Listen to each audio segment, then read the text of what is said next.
آج میرے فیضان قرآن کانفرنس میں جلوہ گر ہونے والے سنی جنتی مسلمان کی اکثر تعداد قرآن کریم کی تعلیم سیکھنے سے بہت دور جا رہی ہے۔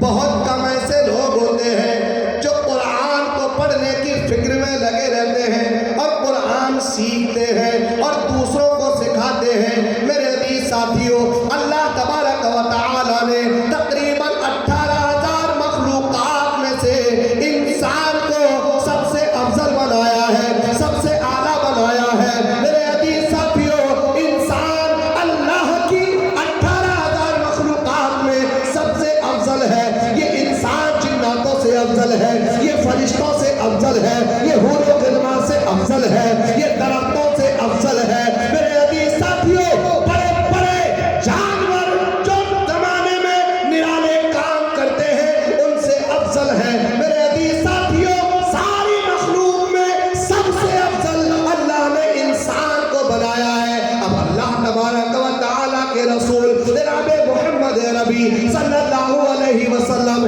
ایک کام ہر مسلمان کے نام کر رہے ہیں، ہر مسلمان کو عطا فرما رہے ہیں، ہر مسلمان کو تعلیم دے رہے ہیں، ہر مسلمان کو آگاہ کر رہے ہیں کہ تم اللہ کی تمام مخلوق میں سب سے افضل ہو، مگر تمہاری افضلیت کا دار و مدار تمہارا لباس نہیں ہے، تمہاری افضلیت تمہارے ٹوپی اوصافوں کی وجہ سے نہیں ہے، تمہاری افضلیت تمہاری مسجدوں کی وجہ سے نہیں ہے، تمہاری افضلیت تمہارے مدرسوں کی وجہ سے نہیں ہے، تمہاری افضلیت تمہارے چہرے کے داڑھیوں کی وجہ سے نہیں ہے، تمہاری افضلیت تمہارے گوشت کھانے کی وجہ سے نہیں ہے، تمہاری افضلیت تمہارا زمیندار ہونے کی وجہ سے نہیں ہے، تمہاری افضلیت تمہارا بہترین مکان کی وجہ سے نہیں۔ حضور فرماتے ہیں اگر بہترین بننا چاہتے ہو،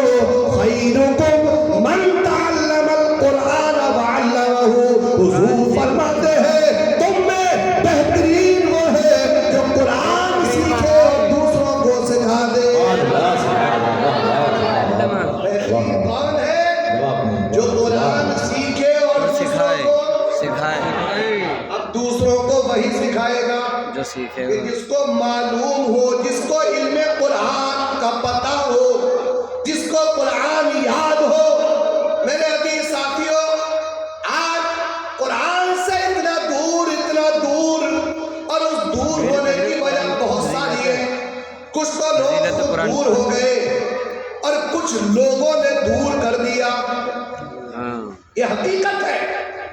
کچھ تو لوگ خود دور ہو گئے اور کچھ لوگوں نے دور کر دیا۔ کیوں؟ کیونکہ انسان کسی چیز کی پر عمل جب کرتا ہے، جب کسی کو کچھ کرتے ہوئے دیکھتا ہے۔ یہ چھوٹی چھوٹی بچیوں کے پروگرام جب دیکھے ہوں گے تو ہماری بڑی عمر کی ماں بہنوں کے اندر ایک فکر پیدا ہوئی ہوگی کہ کاش ہم بھی یہی دین کی تعلیم حاصل کر لیں۔ مدرسے کے بچوں کو جب منبر پر تقریر کرتے یہ نوجوان، یہ بزرگ دیکھتے ہیں تو دل میں خواہش پیدا ہوتی کہ کاش ہم بھی مائک پر بولنے والے ہو جاتے، کاش ہم بھی قرآن پڑھنے والے ہو جاتے۔